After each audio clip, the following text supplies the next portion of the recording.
Ronnie-Ward from the Ditmas Park section of the Flatbush neighborhood, the borough of Brooklyn, county of Kings, the city of New York, state of New York, United States.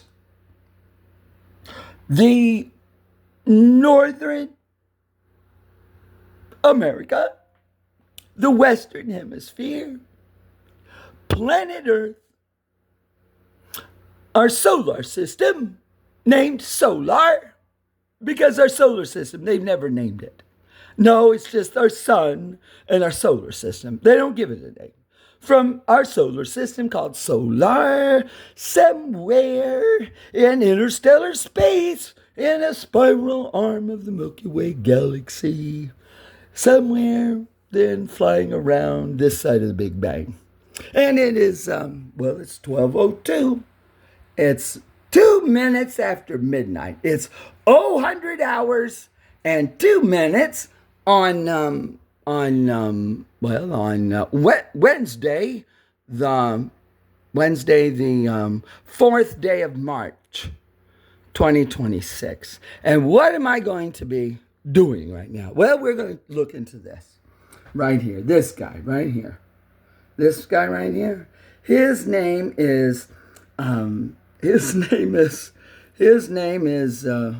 my gosh.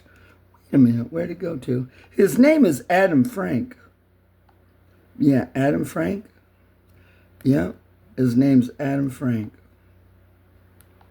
Yeah, Adam Frank. It's a video on YouTube. Adam Frank, a physicist employed by NASA, and now you know there's a problem already, comes clean on advanced ancient civilizations. Well, whenever any of these people have a video up and it says comes clean on, well, this is like a mea culpa. But really what they're doing is they're trying to cover their tracks now for what they've done. Yeah, it's called building a backstory in a way. It's a mea culpa is what it is. Yeah. So here he goes. Here he is, Adam Frank. Born 1962. Well, I'm born in 1964. So he's just 2 years older than me. Yeah. By the way, yeah, I was born in 1964. Barack Obama was born in 1961. I can't imagine that I would be the president of the United States at my age even. So, I mean, really. I mean, that's a side thing. But anyway, so yeah. American physicist, astronomer. Now look at this. He's an American physicist. He's a physicist, an astronomer, and a writer. Now look how they say this. His scientific research has focused on computational astrophysics with an emphasis on star formation and late stages of stellar evolution. That's his research up there. Well, he's a physicist, astronomer, and a writer, and he does scientific research, and then about star formations and all that. And then his work includes studies of exoplanet atmospheres and astrobiology. The latter, meaning astrobiology, includes studies of the generic response of planets to the evolution of energy-intensive civilizations or exo-civilizations. Yeah, and he specifically is an expert on the Anthropocene period. Yeah, which just means the period we live in right now. Yeah, that's all. Here we go. Born 1962. Yeah. Went University of Colorado, University of Washington. Popular scientific writing. Yeah. Scientific career. Yeah. Physics author, astrophysics professor. Leiden University. University of Minnesota, University of Rochester. Yeah, well, let's see. Let's get into the background. Yeah, Frank was born on August 1st, 1962, in Belleville, New Jersey. He graduated from the University of Colorado at Boulder with a Bachelor of Arts in Physics in 1984. Well, I graduated in 1982, 86, and received his PhD from the University of Wisconsin in 1992. He held postdoctoral positions at Leiden University in the Netherlands and the University of Minnesota. In 1995, or 3 years later, or 11 years after he graduated, Frank was awarded the Hubble Fellowship. In 1996, he joined the faculty of the University of Rochester, where he's a professor of astrophysics. Oh my God. Well, you need to know about this person. Yeah. Oh my gosh. Oh, okay. Oh, no, back. Here we go. Where'd he go to? Oh, here he is. Yeah, hang on a minute. Hang on. Okay. Oh, here. Frank's research focus. You see, Frank's research focus, not Frank's. Frank's research focus is astrophysical fluid dynamics. His research group developed the AstroBear adaptive mesh refinement code used for simulating magnetofluid dynamic flows in astrophysical contents. Okay. Oh, awards and recognition. Yeah. 1995 Hubble Fellow, 97 to 2002 N.A.S.A Career Grant. Oh, he talks about getting a grant here. On this video he does. 99 American Astronomical Society of Solar Physics Division Popular Writing Award for a Scientist. 2009 Best American Science Nature Writing and his bibliography. Well, in the Nursery of the Stars, 96, The Constant Fire, Beyond the Science versus Religion Debate, 2009, The End of the Beginning, Cosmology, Culture, and Time at the Twilight of the Big Bang, 2010, Light of the Stars, Alien Worlds, and the Fate of the Earth, 2018, and this video is like 2018. The Little Book of Aliens, The Blind Spot, Why Science Cannot Ignore Human Experience, 2024. Yeah, thus the mea culpa. Here it is, his last work. The Blind Spot, Why Science Cannot Ignore Human Experience, 5 March 2024, because this says right here, comes clean. So let's listen to what he has to say now. Yeah, let's listen to what he has to say.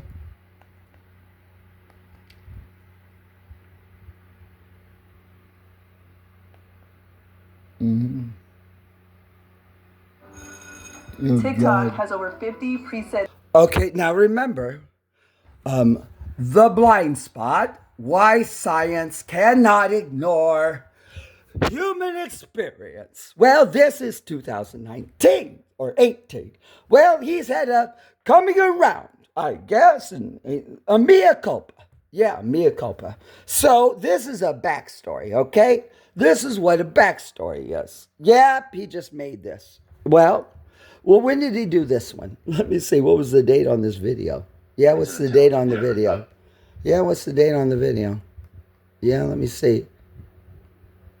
What's the date on the video? Let me see. Hang on a minute. Well, that's interesting. And they said that in 2018. Oh my God. Okay. 8 days ago. See right there? 149,000 views posted 8 days ago. So today is today's the 4th day of March. So that's 4.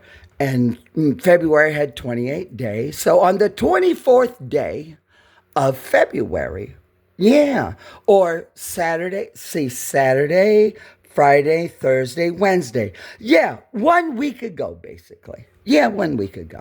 Yep, that's when they put it up. Yep. And this says Danny Jones podcast. So this must be Danny Jones. Yep, it must be Danny Jones. So now keep this in mind. He's going to tell his little backstory now. Yeah, he is. Here we go. Yep, here we go. Here's the backstory. I just found all this stuff like within the last 15 minutes or so. And I've already got this whole I've already got it figured out. I do. Because I'm quick. I've only been doing this for 4 years, okay?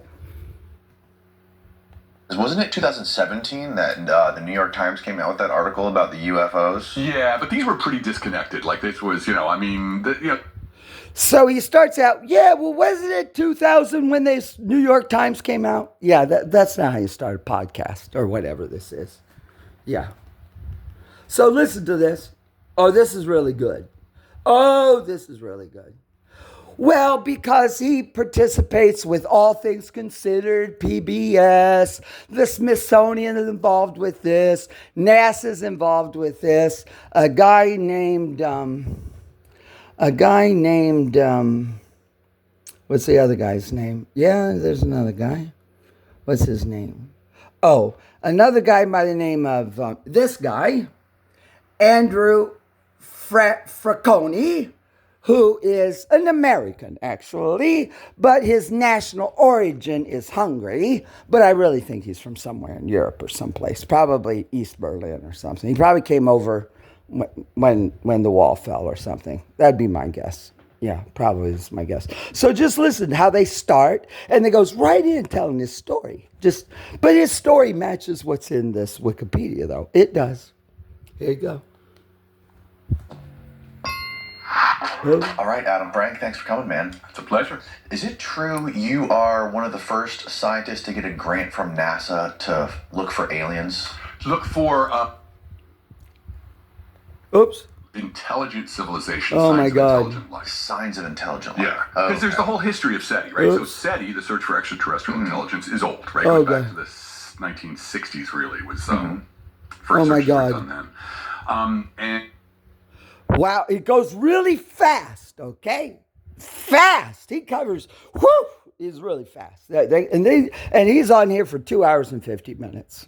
See how fast they go? I'm going to show you how fast they go. It's ridiculous, actually. He's not a scientist. He's not. No, he's not a scientist.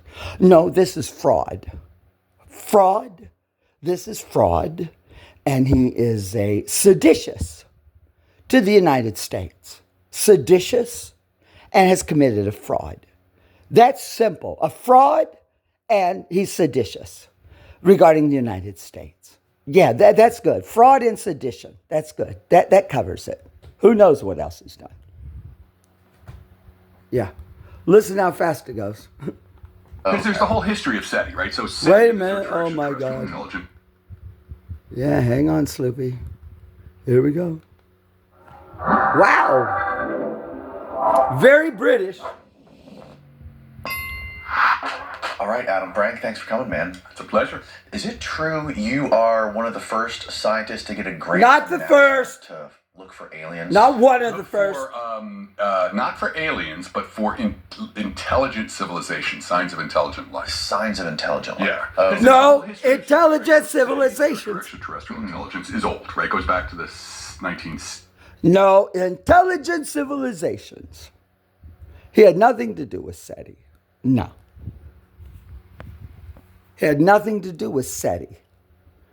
Intelligent civilizations, off planet, out in space somewhere. But then he ends up in the Anthropocene period, which is a renaming of the periods of time and epochs on Earth. Oh, they've renamed them all. The one we're in now is called the Epicene or something, and we're in the modern or middle modern period. Oh, yeah, they've messed around with time and everything and periods, all kinds of fraudulent science. Yeah, all kinds of mischief. And you think the wars are bad enough, okay? Yeah, you think the wars are bad enough. 60s really was first searches were done then, He's good. He's good. Maybe he should be an actor or something, because they're good at committing fraud, meaning falsehoods. Yeah. Moral turpitude, falsehoods, faux science. Yeah. He's really a religious and popular. Oh gosh, he's terrible. Fraud and seditious. That's fraud and sedition. That's good enough. Well, if you do things bad enough here in the United States and you're sedition and you're a fraud, did you know that's punishable by imprisonment for life and maybe even a death sentence in the United States? It is.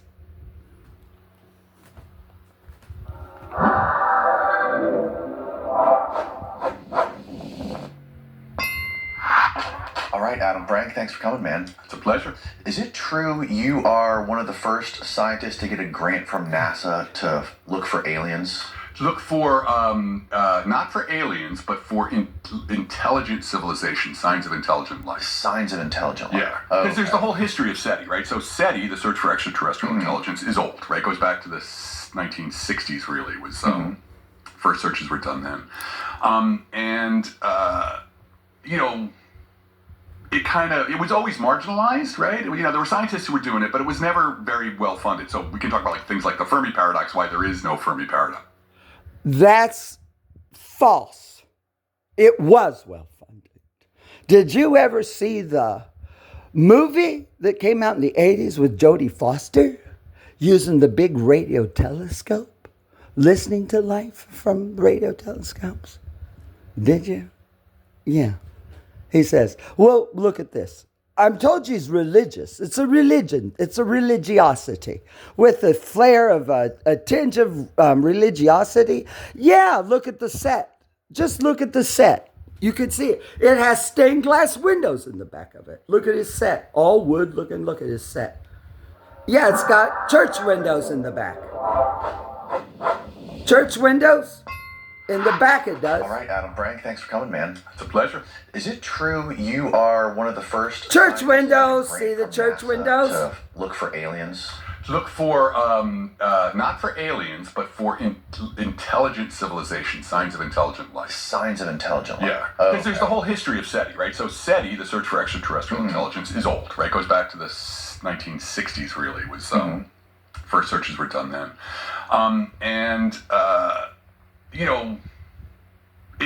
It was always marginalized, right? There were scientists who were doing it, but it was never very well funded. So we can talk about things like the Fermi paradox, why there is no Fermi paradox. But well, he's referring to Ernesto Fermi. But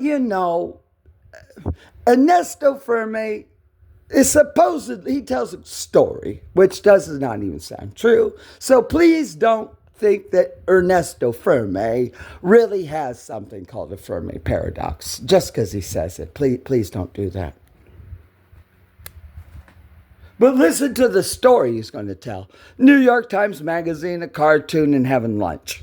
We'll get to that. But just that SETI was never really well funded, and then there was a couple of congressmen in the 80s and 90s who really were like, we're not going to fund this stuff, and they just they basically said to NASA, you can't fund any of this. Like, you'll just... So he just went from the 50s to the 90s. I mean, he just, went right by 20 years. Get burned if you do. But by 1995, we discovered our first planet orbiting another star. So that was a big deal. Like that was the first exoplanet we discovered. Exoplanet 95. So wow. when I was coming up in graduate school in the late 80s, if you asked me if there were any other planets, I'd be like, don't know. We could, so our solar system could be the only one, right? So 95, we discovered the first exoplanets. So the field of astrobiology, of thinking about life in space, sort of starts. No. It's astrobiology, and then it's this, and then it's signals and the thing. I mean, it's just everywhere. He's an expert on everything, Yeah, a jack of all trades, master of none. Well, no, he's not anything. I doubt even has a degree or went to school or whatever. Just call it crackpot science. Just crackpot. He's a crackpot on top of that. Yeah, and an influencer and gets money and from that, whatever. Yeah, he's really bad what he's done. It's bad what he's done. Really starts in earnest then. NASA starts putting money into it. But there was always this thing of like, sure, we'll study dumb life, like microbes. We'll go to Mars, we'll look for microbes and stuff, and we can talk about that. Oh, NASA. Well, NASA, you only go like, yeah, oh, yeah, yeah. And then he's going to jump from this to being messing up the oceans or something and killing plants or messing around with the ocean or something. Yeah, then that's where he goes to next. Yeah, it gets right to there. It's ridiculous. But still, if you wanted to look for intelligent life, there was still kind of a bias at NASA. They literally, in some of the language, like, oh, you want to apply for a grant? Not, yeah. You can look for life, but don't look for intelligent life. And then there was this famous meeting in 28. So now the famous meeting. You see how he's just trying to make us telling an oral story here to back up something else. I got him, though. Right here he is. This is fraud and sedition. That where somebody in Congress said, oh, we need $10 million. NASA should have $10 million program for techno-signatures, which is the new word for SETI. Searching for signatures. No, techno-signature is not about SETI. No, it's a totally different thing. There's another video on that. And then there's another video that we're going to watch next that has him being interviewed with the other guy, the Franknoi. Yeah, all the tickets. We're going to do all those, yeah. Of technology. Interesting. And that was when sort of like NASA was like, oh, okay. So they brought a bunch of us together, people who were kind of interested in it. It was an amazing 3-day meeting. And from that...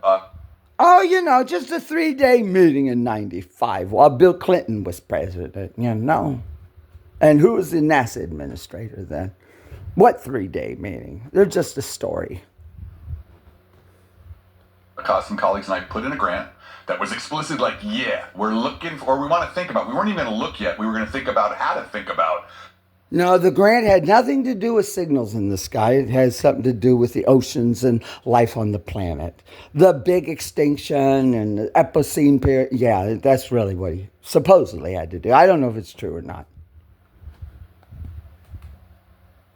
Actually looking for techno-signatures rather than just biosignatures. And that was the first grant. We got it funded in 2019, and we're still... Oh! Well, that's interesting. Wait a minute. He applied in 95 or something and got funding in 2019. Well, that's... This video here is 8 days ago, last Wednesday. And the other video I have from him talking about this is 2019. So I got him all pinned in. Yep, and it matches right on the Wikipedia. It all matches together. Yeah, this guy. This guy's British. He's a Brit, okay? A Brit. He's a Brit, okay? I can say Brit because I'm an American and we love the royal family over there. And we love the Brits, but we love the royal family. Royals? Oh, my God, yeah, we love the royals. They said that in 2018, because wasn't it 2017 that the New York Times came out with that article about the UFOs? Yeah, but these were pretty disconnected. Like this was, the UAP and the UAP stuff and the techno signature. UAP. So he's not doing anything. Oh my God! Why do you see the cartoon from the Atlantic? Stuff are very disconnected. Okay. And so we can talk about that, right? The techno-signatures are using telescopes, right? Using like high-powered telescopes to look at other planets. Mm-hmm. Or, especially when we're doing techno-signatures. Biosignatures, we'll do biosignatures in the solar system, right? We'll look for biosignatures by going to Mars, looking on the... He just said NASA didn't want to do any funding looking for biology on another planet. Biology on a planet? No. There's not biology on another planet. NASA doesn't pay for that. Not for biology on a planet. No, they don't. Because there isn't biology on another planet. The ocean moons of the big planets. We don't really think there's techno-signatures in the solar system, but for people who are, in our solar system. In our solar, but there's people, and I'm one of them. We've done some work on this, and I can tell you about it. Done some work on it. The UFO and UAP stuff is very disconnected from the techno-signature. So what does he do? In general, why? Okay. But there, one could ask how one could look at UAPs and UFOs. White Rabbit. That's the brand. But in general, the White data, Rabbit on the I'm sure we'll get can. into this, is just not even close to even. There's nothing to do scientifically in general with the data that we have. Sure, that makes sense. It's just it's an interesting coincidence. He just said there's nothing scientifically to do with the data that he has or the research he's done. So now he's a propagandist or a culturalist. He's a fraud. I think the coincidence goes back actually in the other way. So what is happening, so in 1995, we discover our first planet orbiting another star, which was a huge revolution, right? Because we just didn't know whether or not, this question about whether or not there are other planets orbiting other stars goes back to the Greeks, right? You can see like Aristotle and Democritus beat. He's a religious zealot fanatic, is what he is. Yes. Teaching false religious science stuff here. He's a Brit. That's what they've been over here doing for a while. Each other up over it. So it's an ancient question. Giordano Bruno in 1600 gets burned at the stake in some reason. Burned at the stake. A heretic. It's a heretic. I've got it. I called it out.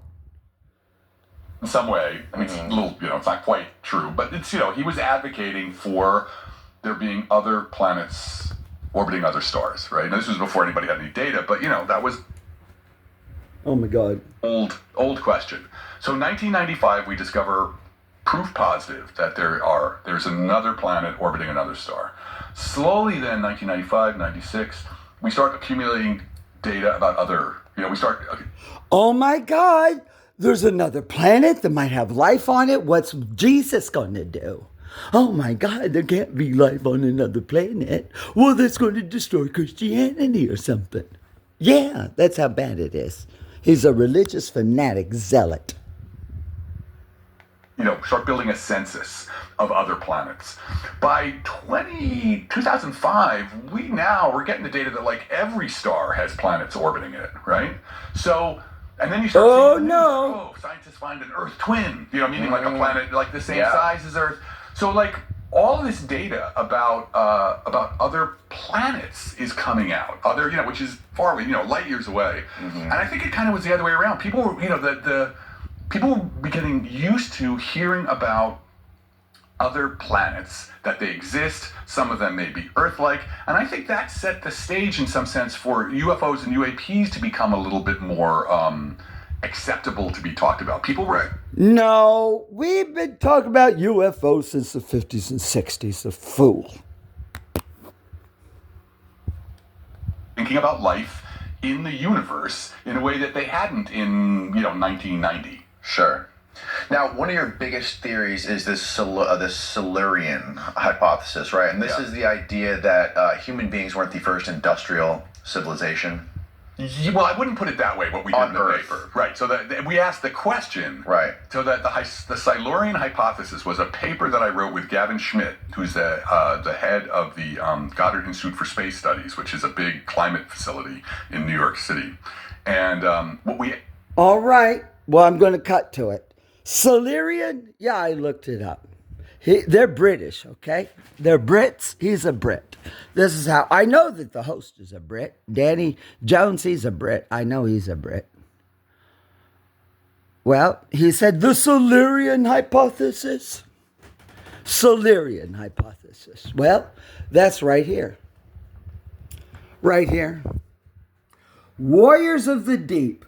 Full episode, season 21, Doctor Who. Yeah, it was aired in 1983. Yeah, look at this. Silurian, this is what it is. I looked it up already. I did. This is what he's talking about, Doctor Who. The all-new Unstoppables Fresh gives your clothes 24-hour non-stop. Okay, so this is Doctor Who. Brit, okay? BBC. Brit. It's a Brit show, Doctor Who, from 1983. 4 episodes that aired in 1983. 2 episodes one week, 2 episodes the next week. Season 21, Doctor Who, the 5th person, not the original ones. Here you go. This is his kind of science. Oh, my God. Onboard new hires in just Here it is, Doctor Who.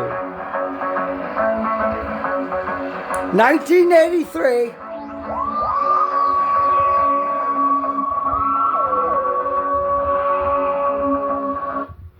I want to tell you something. This was highbrow entertainment in Britain in 83. This was a big deal for them in 83. Yeah, look how backward looking it is. Yeah, it's culturally stunted is what it is.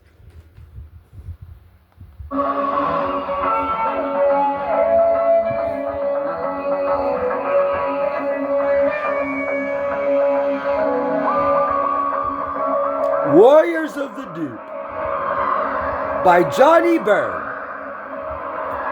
Part 1.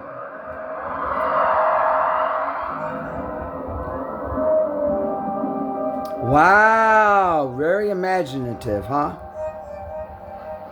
So imaginative. So expensive. Look at the set they have. Yeah, in 83. Look at the costuming. So sophisticated.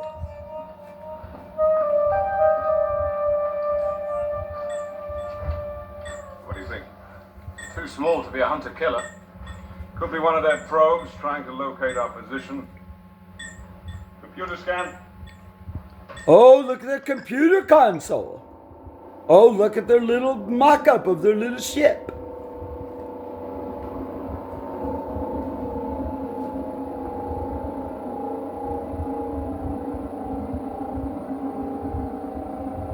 The Solarian hypothesis. That's why I found it. He referred to it. That's why they're Brits.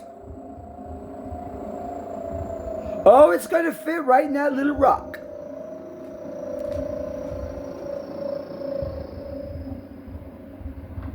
It looks like a snake. Hostile movements registered. Excellent, Skippers. But continue to... Those are Solarians. Solarians? That's what a Solarian is. These creatures. monitor their activities. We must remain undetected until we are ready to act. We've lost it, Commander. Readings? It seems to be organ. Well, that's enough of that. You got the idea, right? You know, I left it behind too fast. No, you got. I'm just really, I'm really not happy about this, to say the least. Yeah, but these were pretty disconnected. Like this was, you know, I mean, the UAP and the UAP stuff and the techno signature stuff are very disconnected. Okay. And so we can talk about that, right? The techno signatures are using telescopes, right? Using like high powered telescopes to look at other planets, or I mean, especially when we're doing techno signatures. Biosignatures, we'll do biosignatures in the solar system, right? We'll look for biosignatures by going to Mars, looking on the ocean moons of the big planets. We don't really think there's techno signatures in the solar system, but for people who are, in our solar system. In our solar, but there's people, and I'm one of them. We've done some work on this, and I can tell you about it. But in general, the UFO and UAP stuff is very disconnected from the techno signature work, and I can tell you in general why. Okay. I mean, one could ask how one could look at UAPs and UFOs scientifically, but in general, the data, and I'm sure we're going to get into this, is just One could ask how one could do something. What a crackpot. Yeah, he needs to be arrested, prosecuted. He does, and he does. There's a lot of people who need to be arrested and prosecuted. not even close to even. There's nothing to do scientifically in general with the data that we have. Sure, that makes sense. It's just it's an interesting coincidence. I think the coincidence goes back actually in the other way. So what is happening? So in 1995, we discover our first planet orbiting another star, which was a huge revolution, right? Because we just didn't know whether or not this question about whether or not there are other planets orbiting other stars. It goes back to the Greeks, right? You can see like Aristotle and Democritus beating each other up over it. So it's Aristotle and Democritus. I say religious zealot. Oh, he's a freaking atheist, okay? He's atheist. But they're on a crusade, a zealot Christian crusade. They're not. They're atheists. They're not Christians. But any excuse will do, Persecution, religious persecution. Nothing worse than being persecuted by some people who aren't even religious because they're atheists and scientists, and they're not even scientists on that. Cultural. It's a cultural thing.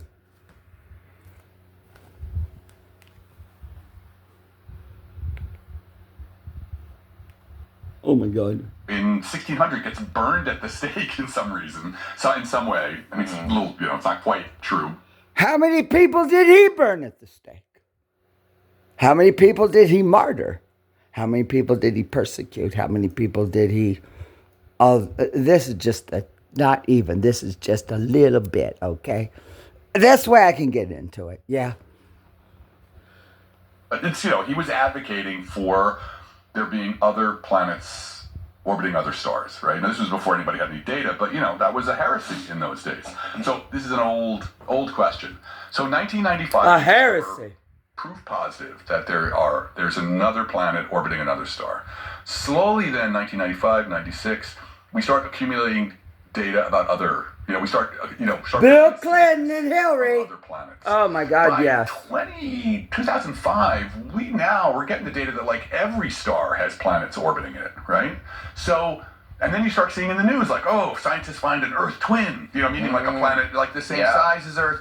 So like all of this data about other planets is coming out, which is far away, light years away. And I think it kind of was the other way around. People were, people were getting used to hearing about other planets, that they exist. Some of them may be Earth-like. And I think that set the stage in some sense for UFOs and UAPs to become a little bit more acceptable to be talked about. People were thinking about life in the universe in a way that they hadn't in, 1990. Sure. Now, one of your biggest theories is this Silurian hypothesis, right? And this is the idea that human beings weren't the first industrial civilization. Well, I wouldn't put it that way, what we did in the Earth. paper. Right, so we asked the question. Right. So the Silurian hypothesis was a paper that... Well, I'm going to cut to the chase, okay? The planet is in really bad shape. Environmentally, oceans, we're in bad shape, okay? We are. There's a lot of problem, pollution and climate change and CO, all these problems, okay? That's all because of pollution and things that we've done to the earth ourselves. So that's where he's heading on this. Yeah, sort of. It is. Well, that's where he's heading. Yeah, that there wasn't an intelligent civilization before ours, or saying, well, our intelligent civilization is extinct or something because people died, I guess, of COVID. Yeah, or they're dead, murdered or whatever. I wrote with Gavin Schmidt, who's the head of the Goddard Institute for Space Studies, which is a big climate facility in New York City. And what we were asking in that paper... Oh, he was in New York. How would you know? How would you know whether or not? Could you tell if there was a technological civilization, 100 million years ago? Now it's a technological civilization. No, ours. Our civilization. Highly technological, but we've been cast back to the Stone Age. Yeah. At the hands of people like this. Dinosaurs got wiped out 65 million years ago. How could you tell whether or not the dinosaurs had it, like there were dinosaur cities? So we weren't saying it... Dinosaur cities! I don't think there's any... Well, in general, I would be very skeptical if anybody told me there... A dinosaur city, he just said. ...was a civilization before. But, the cool thing about this question was, and this is pure science, how could you tell? Pure science! Right. And there's no toasters in the desert. Right, and so this whole paper came about because I had gone down to New York to meet with Gavin, who I knew, and I was writing papers on what I called the astrobiology of the Anthropocene. Anthropocene. The Earth's climate is changing, and I'm sure there's people right now, as soon as I said that, are like, That's our current epoch. We're in the Anthropocene epoch. They've renamed that too. It's an epoch where the planet's dying. That's what it means. Yeah, that's what it means. I've been waiting. Oh my God, it's one of these. I know. And so if we should It's a controversial topic. Yeah, which it shouldn't be, right? Because there's, there's the reason. Well, let's put as we say, put a pin in it and come back to it. But this was my thing. Our understanding of climate change comes from our understanding of planets, right? Planets have climate. That's what's just basically the average weather patterns. And we've been studying climate for long enough that we have a deep understanding of how life and planets and climate fit together. We have 4.2 billion years of Earth's history to read off how planets and climate. So my hypothesis, there's a hypothesis that comes before that Silurian hypothesis. My hypothesis is you know what? Climate change is just something that any technological civilization goes through. It's kind of like you should expect it, right? So the idea being that if you are building a, powerful civilization that harvests energy from the planet, which is what we're doing, and we're harvesting it from fossil fuels. Yeah, come to America and punish us. Destroy us. Yeah, jealous and whatever. Yeah, drag us down to the level of the Brits. Yeah, drag us down. And then everybody else. Yeah, just drag us down. Previous, that you're going to have an impact, right? The planets, you can't use all that much energy and not have it affect the planet. So I was saying, any technological civilization that reaches a certain level of sophistication is going to push back. Backward filling in. Look at the condition of the planet. Now let's make up a whole theory to back it up. Yeah, backward reduction. It's ridiculous. That's all they've done. That's all he's doing here. Look at how the planet's all messed up and at war and poisoned and this and this and this and that. And let's take advantage of this and let's run it backwards and build a whole backstory. And now he did that, and now he's running a backstory now to cover his tracks. Because I guess things are getting hot with the war and things. Yeah, there's been a big scramble in the last few days. Well, since the President of the United States, acting through his Secretary of War and the Joint Chief of Staff and the war in Iran, there's a lot of this going on. There is.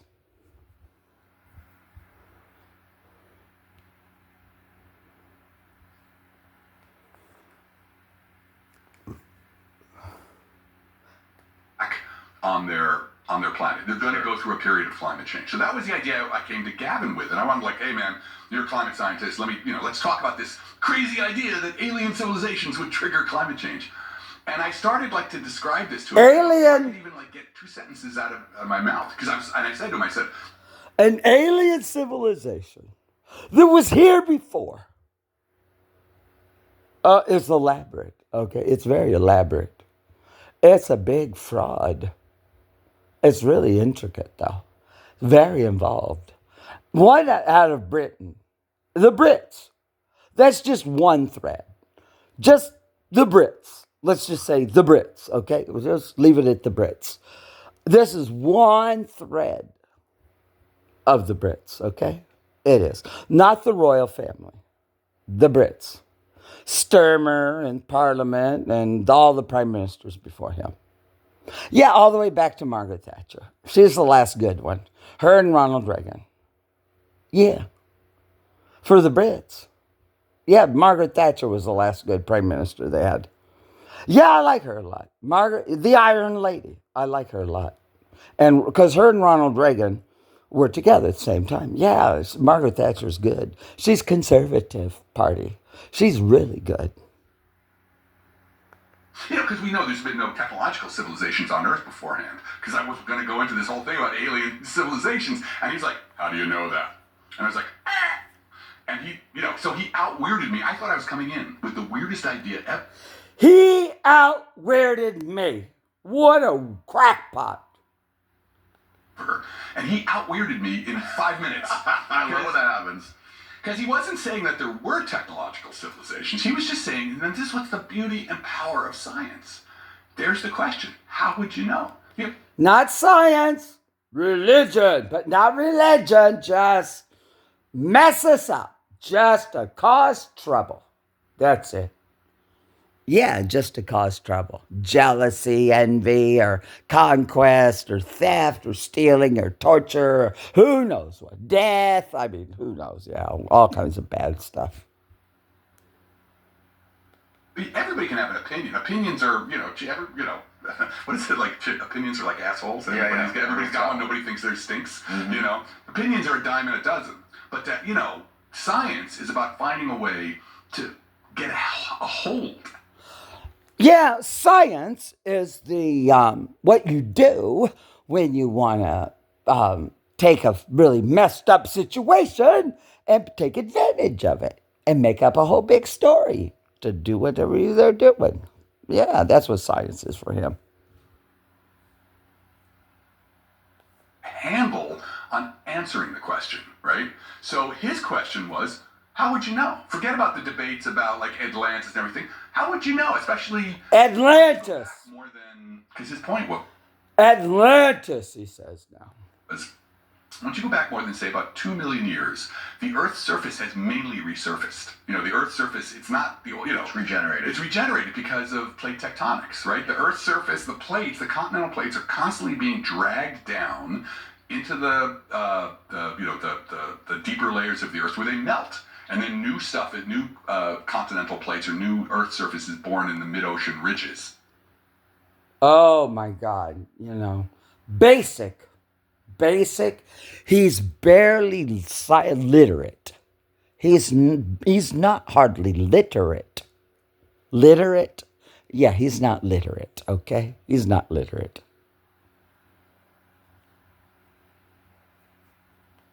This goes right to the Prime Minister right now. Sturmer. It does. This goes right on the Prime Minister. Right on Sturmer. And right on the ones before him, too. This is right on the Prime Minister. The one right now. Yes. Kier Sturmer, he's going to hear about this. He's going to have to do something. Yeah, they are. Oh, my gosh, you just can't imagine. Right. So that means it's kind of like a conveyor belt. The continents are constantly getting dragged down, like at, the California, Japan, that's where there's all the earthquakes and volcanoes are. And then new land comes up. So after about 5 million years, there is no record of, you're not going to find any. No, because they have another thing called the 5 big extinctions. And the last extinction happened so many thousand years ago. Do you know what they say? They say that the ice caps melted and that there was nothing on the land. Nothing. No trees, no plants, no nothing on the land. And that what we have was just only the fishes. And then the fishes that we had died. And then other fishes came. They don't even do evolution right. No. That goes into it too. That's what happened during the Anthropocene period. Subway stations, right? And so if you start going back 10 million years, 100 million years, like really now, the planet has changed so dramatically that all you've got are fossils. And in general, the fossil record sucks, right? Most thing. Yeah, I'm not going to get into the fake fossils, okay? The made-up fossil record out of Oxford, Cambridge, over in Britain, and all kinds of places here. I mean, I just won't even start to name them, okay? Archaeologists and paleontologists. Oh, I won't even go down that road. I'll just Oxford and Cambridge. Well, let's just keep it with the Brits, okay? Oh, and by the way, Churchill was a dirty scoundrel and liar, too. I mean, Churchill's the worst for war. Yeah, he's worse, even. Trust me. I don't got anything that I like about the Brits, except the royal family. That's it. And the fact that my great-grandparents came back from there in like 1620 at the cusp of Charles I and II and was an officer in that time. Well, it's important to me, but I do like the Brits that way, but. Do not get fossilized, right? Okay. So like our fossil record, it's great. We've been able to use it to, talk about dinosaurs and everything, but like some giant fraction of all the living things out there did not get fossilized. So, especially if you have a civilization that lasts, say, 10,000 years, which for us would be a long time, right? Our human technological civilizations are the oldest written record that exists is the Epic of Gilgamesh, which was written onto clay tablets with reeds about 10,000 years ago, and they were discovered in the city of Ur at the confluence of the Tigris and Euphrates River. That's the oldest writing we have. The Epic of Gilgamesh, 10,000 years ago. Anything before that doesn't matter. No, because it doesn't matter. Because anything beyond that is only theoretical. That's the oldest written thing we have, a writing. It was used by the Babylonian civilization, Nebuchadnezzar. Yeah, it's a real thing. That's the oldest writing we have that I know of. Unless they have something older than that in China somewhere, and I don't know about it. They might. been around for maybe, what, like 200 if we're lucky. What's 200? Was if there was like a dinosaur civilization that lasted 10,000 years, nothing's going to get 5 million years. There is no record of, you're not going to find any subway stations, right? And so if you start going back 10 million years, 100 million years, like really now the planet has changed so dramatically that all you've got are fossils. And in general, the fossil record sucks, right? Most things do not get fossilized, right? Okay. So like our fossil record, it's great. We've been able to use it to, talk about dinosaurs and everything, but like some giant fraction of all the living things out there did not get fossilized. So especially if you have a civilization that lasts, say, 10,000 years, which for us would be a long time, right? Our human technological civilization has been around for maybe, what, like 200 if we're lucky. The Industrial Revolution, maybe. 200 years, he says. Like, what about the pyramids? What about... he doesn't believe in Roman civilization or... God. You see what I'm saying? What is crackpot? Gavin wanted to ask was, if there was like a dinosaur civilization that lasted 10,000 years, nothing's going to get fossilized. It's just too Well, the dinosaurs, it's a well-accepted theory that dinosaurs existed on the planet 65 million years ago. Yeah, that's what they say. It's a theory. What a crackpot.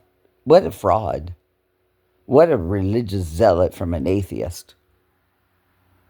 Or, the odds of, every year, you have odds, there's some odds of some of your stuff getting fossilized. And it's pretty low, right? So if you only last for 10,000 years, that's not long enough to have lots of fossils from, whatever kind of species you are. Right. So what it means is that there would be no record of no fossil record of a civilization that lasted 10,000 years. So it means it's like we're blind. That lasted 10,000 or less. No. There's the Epic of Gilgamesh. There's other indicators of other kinds of... I'm just saying that's a written record. It was the first urbanized city called Ur. It was discovered in 1905 or 10 by a guy named Carter, who was a archaeologist. Yeah, Carter, out of London, found this place in Ur at the Mesopotamia. He did. Before the other famous British guy found the pyramids at about the same time. You have to know something. At the beginning of World War I in Europe is the same time the archaeologists are going to Egypt. But Carter went and did the work at Ur, which is the most significant thing. It is. Yeah, but remember, 1815, that's Waterloo. For Napoleon, Napoleon conquered all of Europe and Northern Africa and Egypt and other overseas territories. That's Napoleon Bonaparte. His emperor, Caesar, yeah. The Rosetta Stone, yeah. Or less, yeah. Right. 10,000, it could be 100,000. It's very, How long would it have to last to have a good amount of fossils? Millions of years, right? In general, the dinosaur species we're talking about species that were around for 1 million or more years. Come on. Come on. He's denying that dinosaurs aren't real. Because it's used religion.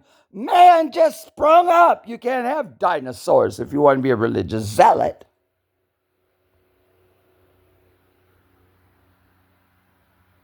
But he's an atheist. A civilization that lasts. This is one of the interesting things about the work I do with technosignatures. We are forced to really think about, civilizations and planets and their long-term evolution.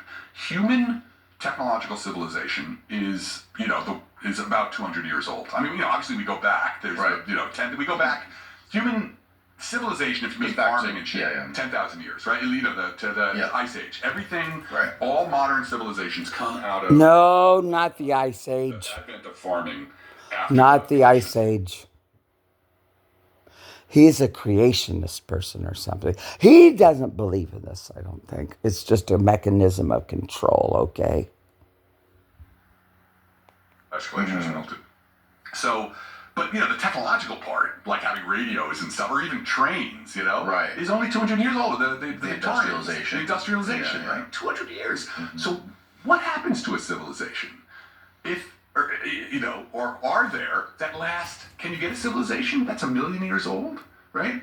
Can you get a civilization that's 10,000 years old? It's kind of hard to imagine. Yes, you can. The Babylonians. One civilization that holds itself together, continues to progress technologically. I don't know, right? So 10,000 years would be a long time. Based on what we know, 10,000 years would be a long time. So the Silurian hypothesis, what we were really asking was, would there be a way... The DeLorean hypothesis. There was a civilization like ours that lasted for, say, 10,000 years. That was the number we chose because it was just a good kind of not too short, not too long.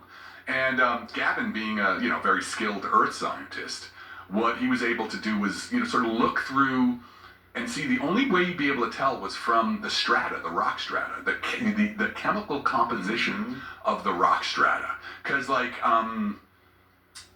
if there was a technological civilization and it was dumping a lot of, even say carbon dioxide, like what we're doing, into the atmosphere, you would see that in the rock strata. The rock strata would have these chemical, what's called isotopes. Yeah, they'd have ice cores and all this fake science stuff. He's really indicting all of it. He's blowing the whistle on the whole thing. NASA, NOAA, ice cores, climate change, CO2. Yeah, he's blowing the whistle on all of it. Yep, he is. That's the direct implication of everything he's saying, which implicates UN and a whole bunch of stuff. It does. All here in this one video. Which are, they're like, carbon, but with one extra neutron in them. So you'd be able to see that in the strata. So if you can also do that with ice cores too, right? Yeah. But ice cores only go back, ice cores, I think the maximum they go back is about 100,000 years. Okay. So if you want millions of years, you need rock. Got it. So you got to go, you go to the Grand Canyon, you see all those layers going down. Those layers you're talking millions of years all the way down. So you'd have to go down to find, the layers from... Is he admitting that he's done things? I mean, what's he admitting to here? He's implicating himself now and a whole bunch of other people. He's implicated Keir Starmer and the British. The Brits, Parliament. That's what he's doing there. 50 million years ago, break it up, put it into a chemical laboratory, do all the work you'd have to do. But what Gavin showed is you would see, for the kind of industrial activity that we think of as being... Gavin with the Goddard. If he's of Goddard, which is in New York, then he's implicating Neil deGrasse Tyson too. He said Goddard, New York. Now he's implicating Neil deGrasse Tyson. Because that's where Neil deGrasse Tyson is. Is it Goddard here in New York? If that's what he said. He's also implicating BBC, PBS, and the Smithsonian, and Yeah, PBS Radio, Smithsonian, yeah. Carl Sagan, yeah, he's implicating a lot of people. Yeah, this is the ramp in. Being associated with high tech civilizations, you might see like increases in like carbon 13, or certain oxygen isotopes. Right. That might be a marker, and that might be the marker that we leave. Like if we only last for another 200, 300 years and we disappear. Don't tell him he's a doomsdayer. Is he a doomsdayer? A doomsdayer person? Not a Jesus coming, a doomsdayer person. Yeah, there's people on the planet who think that our time as humans are done and we don't need to be here anymore and let the whole planet go back to... But there's always going to be some people left over. Doomsdayers, yeah. Another civilization, 20 million years from now might, or if aliens land 20 million years from now and wanted to know whether or not we were here, that's what they would have to use. For some reason, most dress shirts make you choose between looking good and feeling comfortable. Mizzen & Main is the first brand I've worn that does. Oh, advertisers. I share dad advice with millions on TikTok, but I'm also a dad at home. So from one parent to another, here's something I learned. When your teen joins TikTok, they're protected with over 50 preset safety and privacy settings. Accounts all start private, and for those under 16... That's really weird. And only friends can comment on their videos. That's weird. When safety comes first, discovery can follow. That's really weird. Dads need dad advice sometimes. He ain't no dad. No, that's weird. Yeah, Tide's the real deal. With double the cleaning ingredients, you get more clean in every jar. It's got to be Tide. Old Spice Gentleman's Body Wash. Full of vitamin B3. Ironing, steaming, or dry cleaning. Oh, there it is. Mizzen & Main. And feel buttery to the touch. I love wearing them when I'm golfing. Sponsor. This fabric actually makes you feel cool in the sunlight. Mizzen & Main makes classic menswear using performance fabrics, so looking put together doesn't feel like a chore. They actually invented the performance fabric dress shirt over 10 years ago, and they've been refining it ever since. Their shirts and pants look polished, but they're stretchy, lightweight, moisture-wicking, wrinkle-free, and completely machine washable. No iron, no dry... Well, he's got to pay for this somehow. Yeah, corporate sponsor. Oh, yeah, the corporate sponsor is responsible because they pay money, too. So, Mizzen & Main. Yeah, I got a corporation now.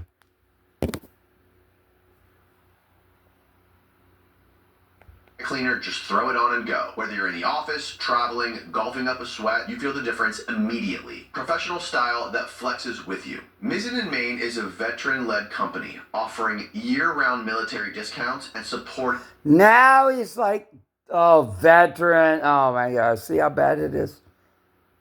Veteran-led organizations. And right now, Mizzen & Main is offering our listeners 20% off your first purchase at mizzenandmain.com. using the promo code Danny20. That's spelled MIZZEN and MAIN.com. Promo code Danny20 for 20% off. Mizzenandmain.com. Promo code Danny20. And if you'd rather shop in person, you can find Mizzen & Main stores in select states. Is it possible that a previous civilization could have figured out technology on like a different trajectory than we're on now, like without using combustion or burning of gases and natural minerals and stuff like this, or electricity? Maybe they figured out a different way of doing physics altogether. Yeah, that's kind of hard to imagine, just because like we know there's four forces in the universe, right? There's gravity, electromagnetism, the strong nuclear force, and the weak nuclear force, right? So gravity is holding our butts to the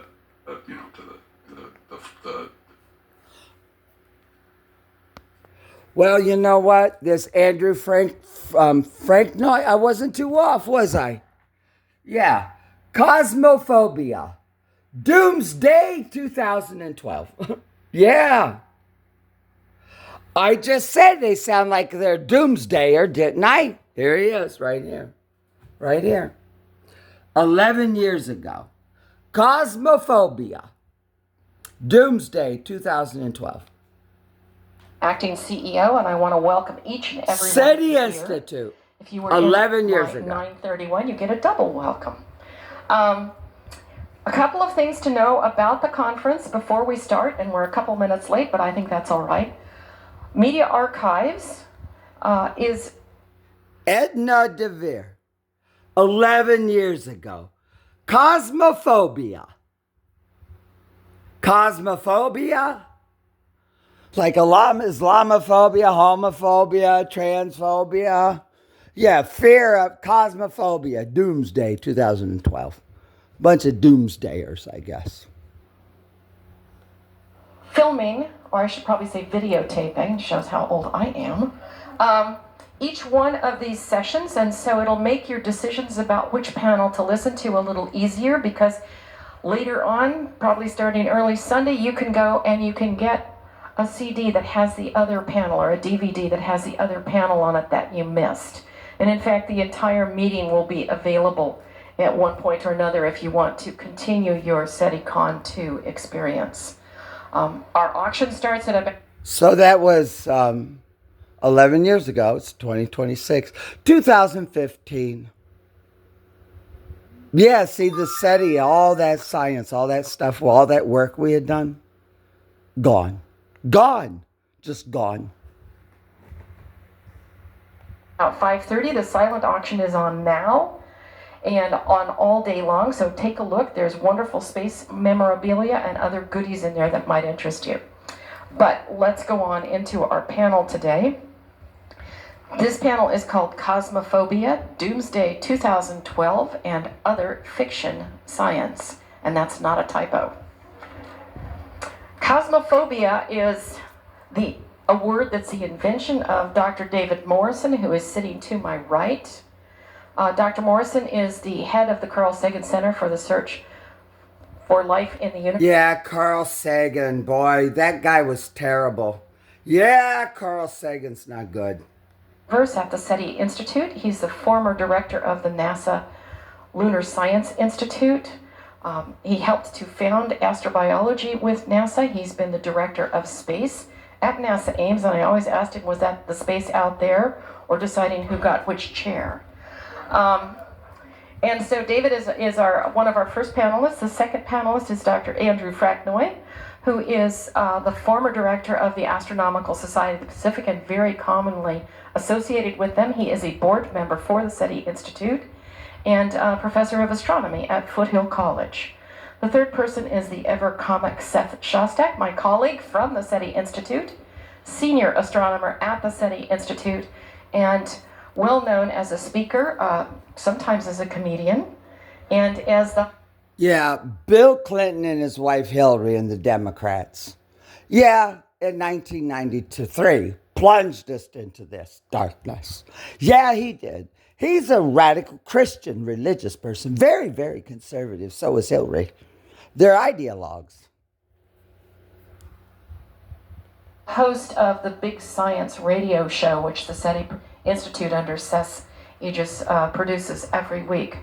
And finally, we have Leonard Maldonado, who received his PhD in theoretical physics from UC Berkeley and now teaches at Caltech.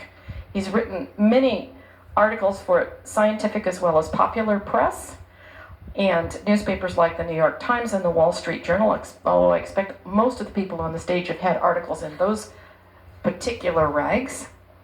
And he's done quite a bit of other work, including, and this is really fun, he's written for television series such as MacGyver and Star Trek. Boy, this is not science. No, it's cultural deprivation. Cultural deprivation. Rolling back the hands of time. Cultural deprivation. That's what it is. Cultural deprivation. The next generation. So, Cosmophobia, David, is it in the OED yet, the Oxford English Dictionary? That's what I want to know. Thank you, Edna, and welcome everyone. I should clarify, I did not invent cosmophobia. I invented the word. It's oh, it's out there. And on the subject, an origin story. He's laying claim to it. Origin story? Yeah, he's laying claim to it. How lucky am I? Of December 2012, I am very worried about what will happen on December 21st, 2012. not because of any astronomical or external event, but because so many people, especially so many children, are afraid. They're actually afraid, in their terms that I repeatedly hear, of the end of the world, a concept which boggles my mind. The planet's been here for more than 4 billion years, and yet there are significant numbers of people that think this planet will cease to exist just 6 months. No, whenever you talk like that, they're planning the end of the planet. That's what that means. You have to know how to interpret these people. From now, which is a scary thought that they think that. I have been answering questions from the public for about 4 years. I still get questions sent to N.A.S.A. So that's 2026, back 11. 2015, back 4 years. 2011, Barack Obama. Bill Clinton and Barack Obama came in 2008. Yeah. Yeah, that's right. Yeah, and then Joe Biden. Yeah. Yeah, Bill and Hillary Clinton, Barack and Michelle Obama, and Joe Biden and Dr. Jill. Yeah. The Democrats. Yeah. That's when the Democrat Party came to power. Really. Yeah, that is it. NASA's Ask an Astrobiologist website at the rate of about 10 a day. At least once a week, I get a question from a young person. Talking to children? Been teaching this kind of science Manufactured out of nothing. Mumbo jumbo. Can you imagine these people teaching children and taking calls and stuff? Yeah. Cultural deprivation. Yeah, brainwashing and programming children and adults, too. Who says that she is receiving messages from aliens around the star Zeta Reticuli about a... I don't know. I'm going to go to the Frank guy. Oh, here he is. Change in how some of these issues are perceived by the public.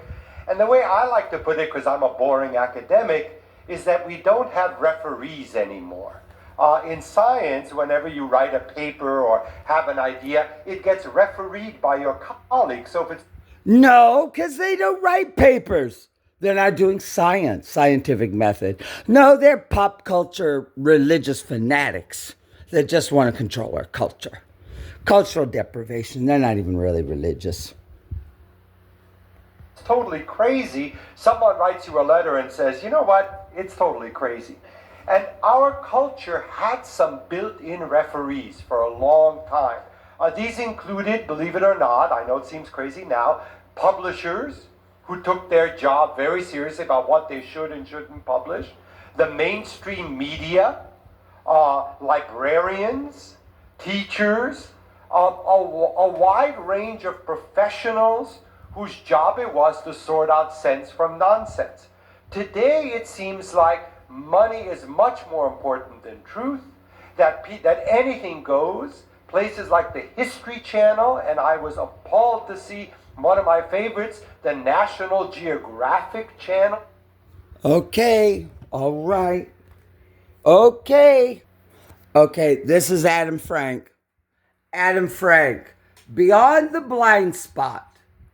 New Physics of Life, the New Life of Physics. And there's a sponsor. So listen to the name of the sponsor. This talk is brought to you by the Bamberg Mathematical Consciousness Science Initiative. Okay, thank you very much for giving me the chance. I'm so happy to be here. I really enjoyed, the talks that I could attend. And so this is 2 months ago. Yeah, it's March 1st of January. 2 months ago. He just put this up 2 months ago. Yeah, watch this. So I probably have way too many slides because that's usually the way it works. So I'm just going to turn on my stopwatch, and I will just actually stop at some point once I reach too far, and then we can pick up other topics. So I'm just starting my stopwatch so I know I don't go too far.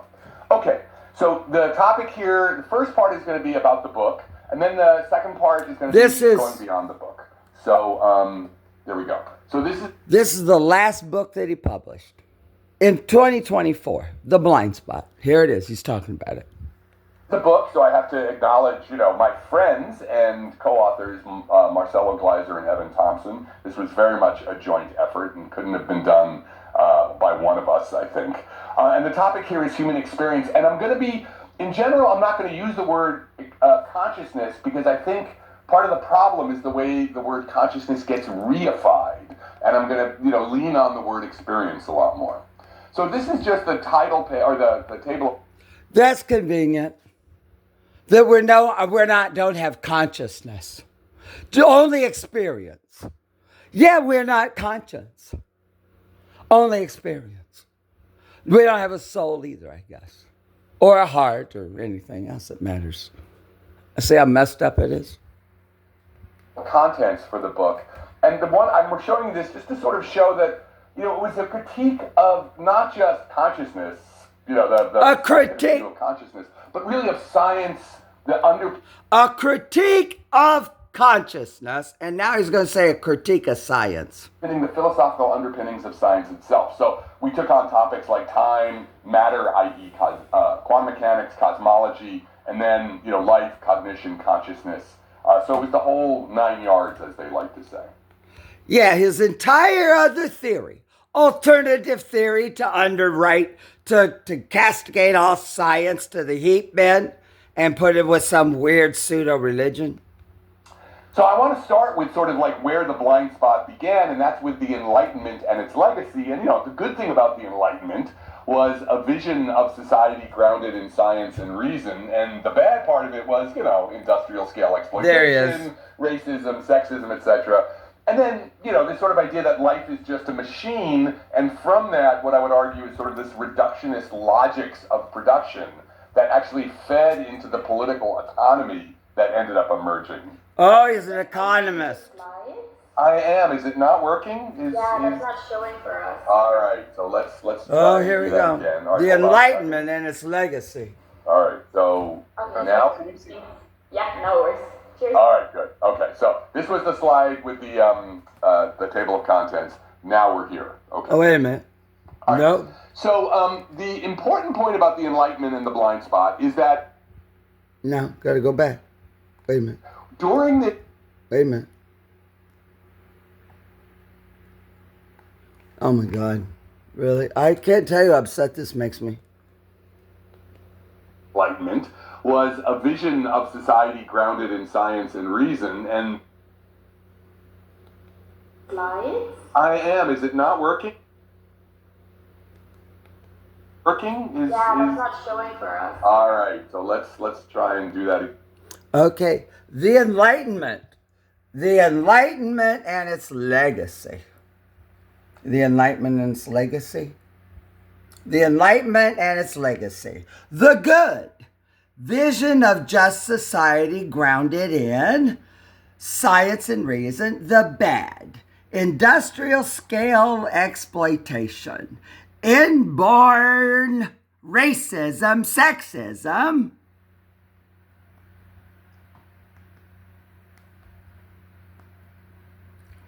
Inborn racism, sexism, life as a machine, reductionist logics of production. Yeah, all right, hold on a second. All right, so now can you see? Yeah, no worries. Cheers. All right, good. Okay, so this was the slide with the An introduction to the blind spot. How did we get here? A guide for the perplexed. The surreptitious substitution, philosophical origins of the blind spot. The ascending spiral of abstraction, scientific origins of the blind spot. Cosmos, life and mind, the planet. Cosmos, time, matter, cosmology. Life and mind. Life, cognition, consciousness, the planet Earth.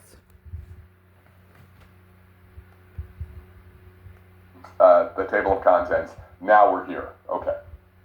All right. So the important point about the Enlightenment and the blind spot is that during this era, and we did a little bit of this in the book, and then I've done some other work on it, working with some historians and philosophers of science, that it's during this period that science emerges as a power, as a method, as an institution, and as an economic engine. And then what happens is there's a metaphysics. Rise of a metaphysics, worldview claiming to speak for science. Or a worldview that rises, that claims to speak for science. Okay, that's enough of that. I think you got it, right? I can't take it anymore. No, I can't take it anymore. No, it's too personal to me. I've been doing this, as of February 7th, 4 years. That's 1,460 days. Plus there's a leap year. So that's 1,460 days plus 1. Plus from the 7th of February to the end, that's 21 more days. And today is the 8th. So that's 21 plus 8 is 29, 30. Yeah, 1,490 days. I've been doing this every day for 1,490 days. Every day. This is all I do. This is what I do too. Yeah, every day I do this. Yep. That's a long time.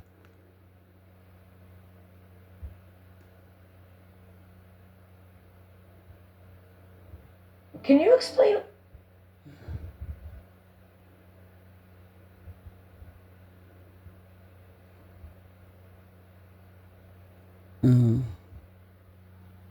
Oh, wait a minute. Here we go. Well, this is the last clip. 2 minutes and 51 seconds. 2 minutes and 51 seconds. The car and then tells you. Yeah, it's 15 years ago, which would be 2011. Yeah, you can see what he looked like 15 years ago. Yeah, he's on YouTube 15 years ago. Here he is. Adam Frank on Religion and Science. 15 years ago, yeah. University of Rochester. It's only 2 minutes and 51 seconds. Yeah. Here he goes, right here. Religion and Science. 2011. What led you to study the intersection Religion of science? and science are these two, grand human endeavors. And even though I would consider myself to be an atheist, I think in science I have a response to the. I said he's probably an atheist. That he's not religious, but he sounds religious, doesn't he? He just admitted he's an atheist. Atheist.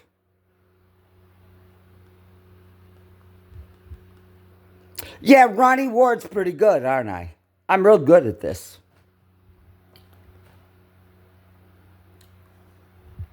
Religion and science are these two, grand human endeavors. And even though I would consider myself to be an atheist, I see in science I have a response to the narratives of science, the stories science tells, the universe that science reveals, that for me, can only be described as spiritual. And so I was always interested in sort of how this science and religion debate occurs, and most particularly, I'm very exhausted by the sort of evolution versus fundamentalist creationist debates. I think there's so much more to be said about this subject than what we usually get in the media about it. So I've never seen science and culture. Yeah, he believes in evolution, whatever, but he just wants to have a theory for it, so he's a fraud.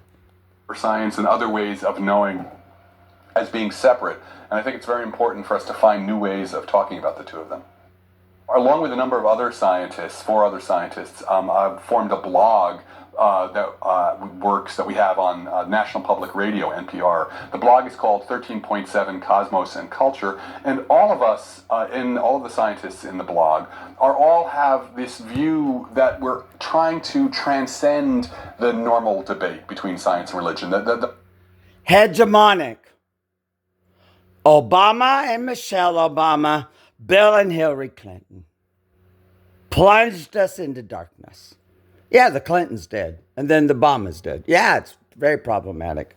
Popular debate between science and religion. And as I show in my book, is that Popular debate. I mean, they get on the radio and NPR and just disperse their mumbo jumbo everywhere. Pop culture, pop science. Yes, that's what Carl Sagan did. This debate, this idea that there's a warfare between science and religion, is actually fairly recent. It's only 100 years old. Before that, the relationship was much more complex, much more nuanced. And again, I want to stress that the debate here, there's so much more to say about than rather. No, it wasn't. It was pretty radical 100 years ago. Institutions of religion versus science. People really should have their own ways, should be free to have their own ways to think more deeply and more. I guarantee you he's Church of England or Episcopal here. I'll guarantee you is. Or something worse. Broadly and more multidimensionally about, what it means to have a response to the world, have an experience of the world that they might call sacred or spiritual. That goes beyond whatever creed or dogma or doctrine any particular religion says. How do we get beyond thinking of science? We, as a culture, we teach science to people, we teach science to our students, and we hope to evoke that sense of awe, and yet we're unwilling or unable to recognize that what we're generating in these, sense of law, he said. Science is religion is law. Students and in people is what is fundamentally an experience of what you have fundamentalism or of sacredness. So for me, it's leaving that debate behind and just recognizing that the advocates of the poles of that debate will never be satisfied. And it's time for the rest of us, people who see themselves as being religious but are open to the narratives of science, and people who are deeply enmeshed in science but also understand the nuances of their own experience. The rest of us need to have a conversation and start building a different narrative around what it means, what science and spiritual endeavor mean. There you go. You and I are now adult members of society. No more. Okay, there you go. No more to say. 1 hour, 26 minutes. Ronnie-Ward from the Ditmas Park section of the Flatbush neighborhood, the borough of Brooklyn, county of Kings, city of New York, state of New York, United States. And it's Wednesday, the 4th day of March, 2026. And the time now is, what time is it now? What the time is now? The time now is 1:43 a.m.